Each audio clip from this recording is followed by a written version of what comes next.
Hi there everyone, my name is Brandon, and after getting a comment on one of my videos recently, I wanted to come on here and share about my experience building and using my DIY PEMF devices. So I'll just start from the beginning. I had sustained a pretty bad back injury from doing some maintenance on a personal vehicle. I was replacing the U-joint of a drive axle on a Subaru Outback. The bearing was pretty stuck, and I was using hand tools to do it since I didn't have access to the appropriate power tools for the repair. Unfortunately, I ended up overdoing it when cranking down on the bearing puller that I had, and in an instant, my life completely changed.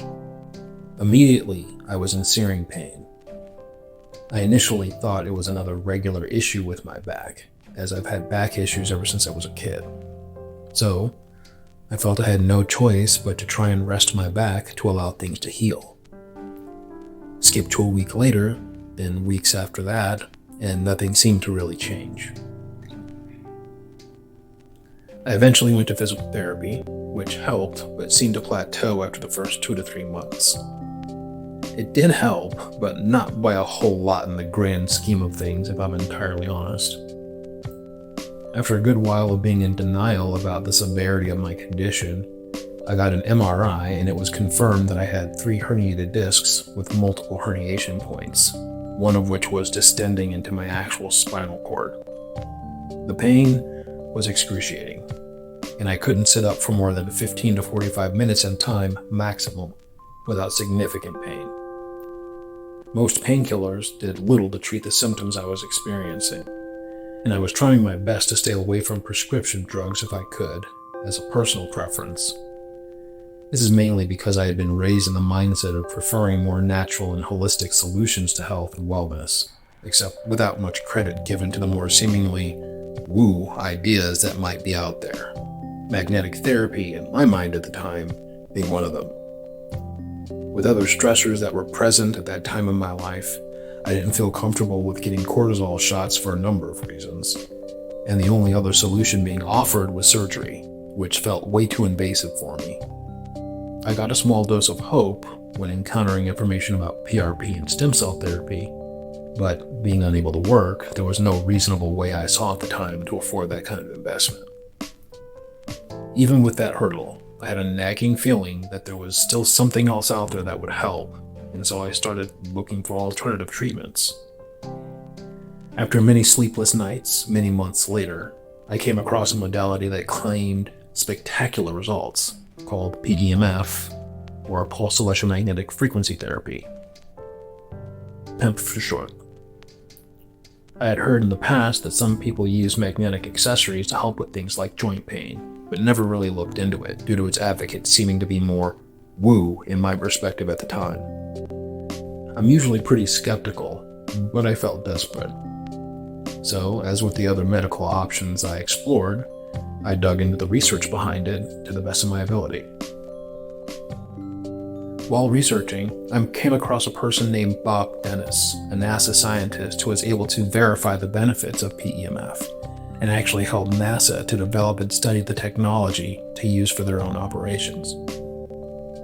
Having always been interested in NASA and their work, it made me look even deeper and take it much more seriously. However, again, there seemed to be investment requirements that were incredibly difficult to overcome, as most units that had better overall ratings and testimonials were thousands of dollars, which I just didn't have. I was eventually able to get well versed enough to understand the basic mechanics behind it, and I was able to verify the benefits through many different clinical studies that were done, and there's thousands of them. After verifying how the device itself was actually supposed to work, and having a history of working with and repairing electronics as a hobby, I couldn't shake the feeling that there had to be some way to actually build the device myself, as it seemed a simple enough circuit. So I hit Reddit, Instructables, and YouTube to find a way to do it. Eventually, I came across Steve Burday's videos, who generously took the time to share their findings and setups, to help other people understand how it actually works, and to teach them how to build their own. That man's YouTube channel is a gold mine of information. Once I learned how the circuit was built, I actually got fairly upset that this modality wasn't more widely known about. And with how simple the circuit actually is, that upset me even more. Mainly due to the fact that this type of DIY setup was less confusing, more adjustable, and a small fraction of what some companies will sell their units for. So, I checked for all the required parts, configurations, and pricing, and I was confident that using PEMF would improve my condition, and that I could definitely actually build one. As I couldn't work at the time, a friend of mine was gracious enough to help me purchase most of the parts that I needed to make one. I already had most of the tools, and once the parts arrived, I got to building when I could. And since I didn't have a dedicated workspace, I put it together on the living room floor. It was honestly one of the easier electronics projects I've worked on, which honestly surprised me, as it was an actual full unit fabrication, not just a repair or add-on, which is what I was used to doing. The materials I used were the ZK PP2K pulse width modulator, PWM, 22 American wire gauge magnet wire, 16 American wire gauge speaker wire, a laptop power supply, a set of alligator clamp test leads, electrical tape, heat shrink tubing, needle and thread, and an old heating pad for the shell of the unit. And the tools I used were my soldering iron with solder and a tip cleaner, or you can even use a sponge, my multimeter, a set of helping hands from Harbor Freight, a round form to wrap the coils. You can use PVC, an empty jar, or anything else you can find, my Leatherman wave to cut and strip the wire, a Phillips head screwdriver, a power drill to use with my jig, a stitch ripper, sandpaper, a lighter, a benchtop power supply, and a Gauss meter for testing. Keep in mind that switching power supplies will not work for this application, and you want a power supply with a single consistent voltage, so be sure to check that. Otherwise, the pulsing from the ZK PP2K could cause it to constantly shut off. When testing your power supply, you want to make sure that the positive and negative leads are easily identifiable by either notating it or labeling them. If you use a multimeter, the readout will show positive voltage when the red probe is on the positive wire, and negative voltage if the red probe is on the negative wire. Make sure the bare leads coming off the power supply do not touch, or you might end up reenacting one of Electroboom's less than successful experiments. Not trying to throw shade, since his videos are filled with great info and they're completely hilarious. Under the table here. Before I made my jig, I wrapped the coils by hand using a jar, which took a while but worked well. Eventually, I was able to construct a jig from a different empty container, a bolt, 2 lock washers, a wing nut, and my power drill. One thing I found helped tremendously on my jig was making shims from a 2-liter bottle, which I taped in place. This helped in removing the coils from the jig and making it much easier and faster.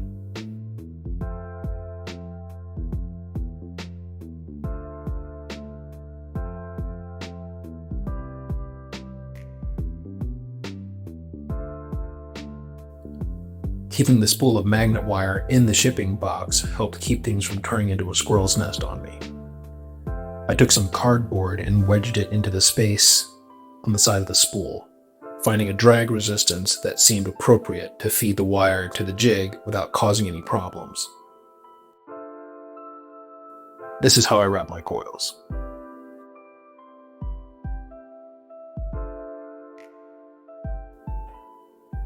I taped the magnet wire to the jig I made,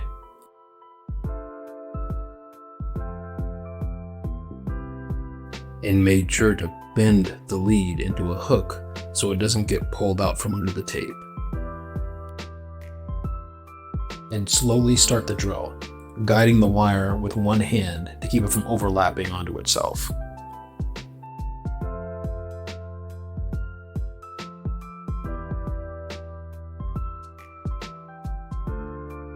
Eventually, 90 wraps later, I carefully move the wire over so that each wrap is flush with each other.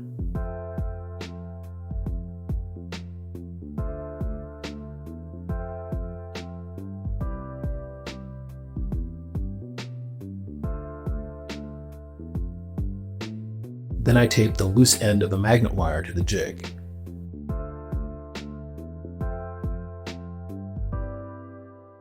Cut the spool end of the wire.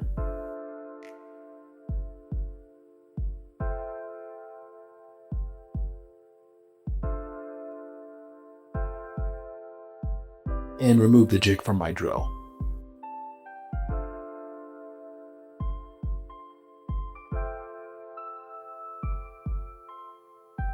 Then I carefully twist together the opposite leads of the coil so that I can remove it from the jig.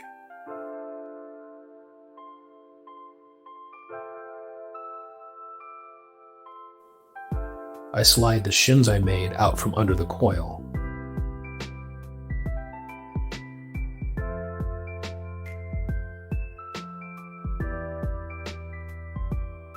And then slide the coil itself off of the jig.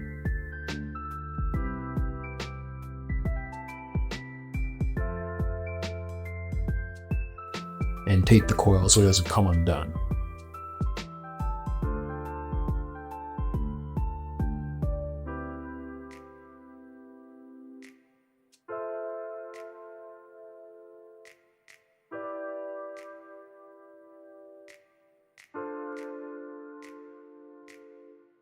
Then I tested the coils with my multimeter, making sure to burn away the enamel on the magnet wire and sand down the lead ends to clean them, allowing for proper contact.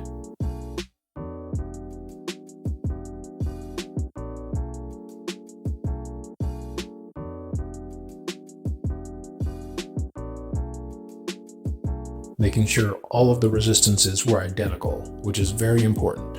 You want to make sure your circuit is symmetrical so you don't have one coil heating up more than the rest.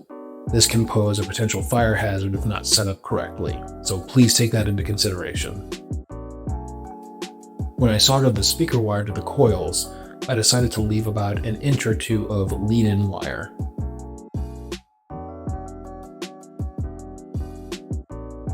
Which helps with durability since the tape helps relieve the stress on the wiring.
Then I add heat shrink tubing to the exposed solder joints to protect those.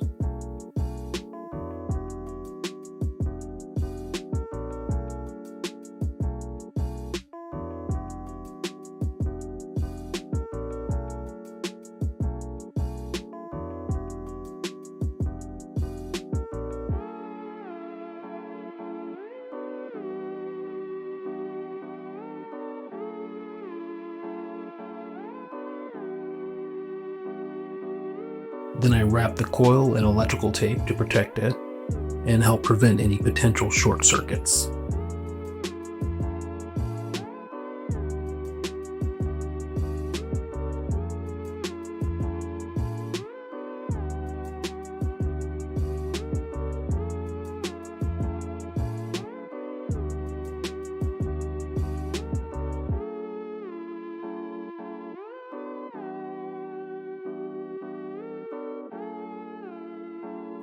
Then I tested the continuity of my coils, making sure the polarity for each coil was facing the same way, and checked the amount of Gauss it was creating, which was 70 Gauss per coil.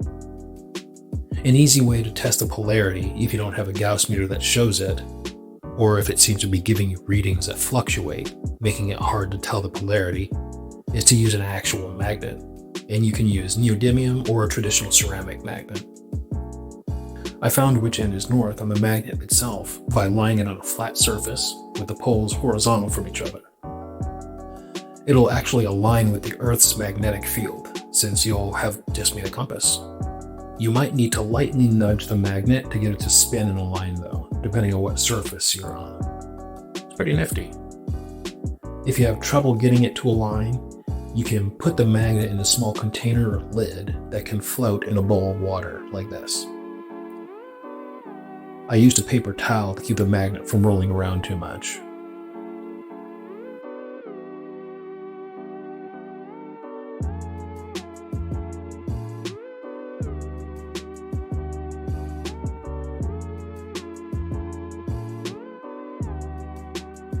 Once you know the polarity, you can then mark one of the poles with a Sharpie.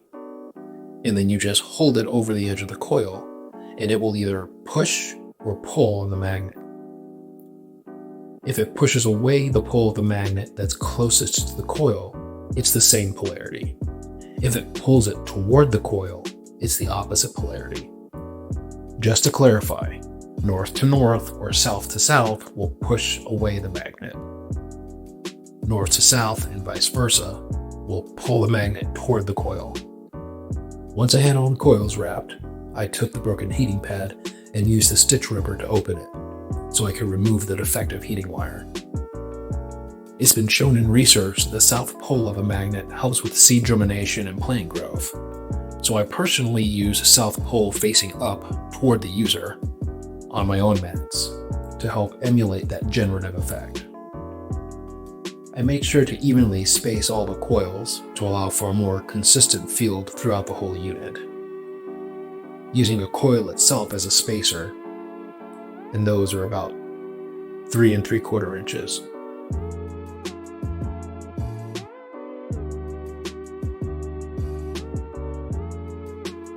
So once I knew the polarity and had the coils spaced how I wanted them, I marked the mounting spots with a Sharpie and hand sewed the coils into their positions. Then I just soldered the connecting coils leads side by side.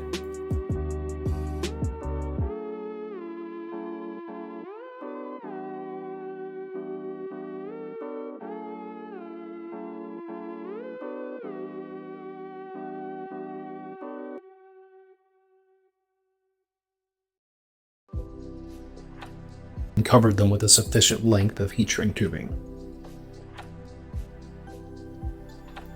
I sewed the finished leads along one edge of each of the coils, which keeps things fairly tidy.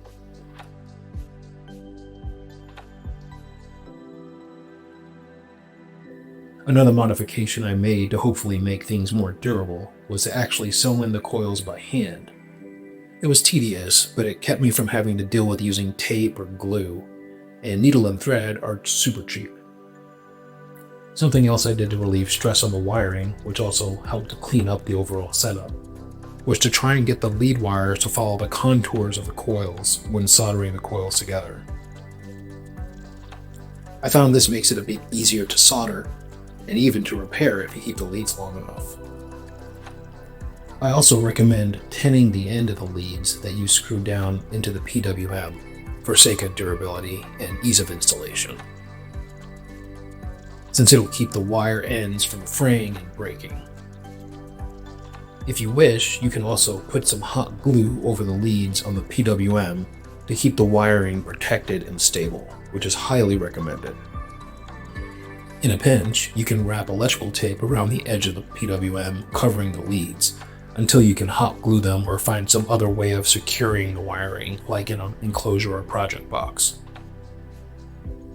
Just keep in mind that you'll need to carefully remove the glue to get to the wires on the PWM if you need to work on it at that end. The only other modification I really made was to add a strip of transparent brake light repair tape that I cut to size to the screen. That way it wouldn't hurt my eyes if I was adjusting it in the dark, since the blue backlighting is just crazy bright on the ZK PP2K. And that was it. At that point, I had finally finished my prototype, which I still use to this day. And within 48 hours of finishing and using it, I started to see improvements.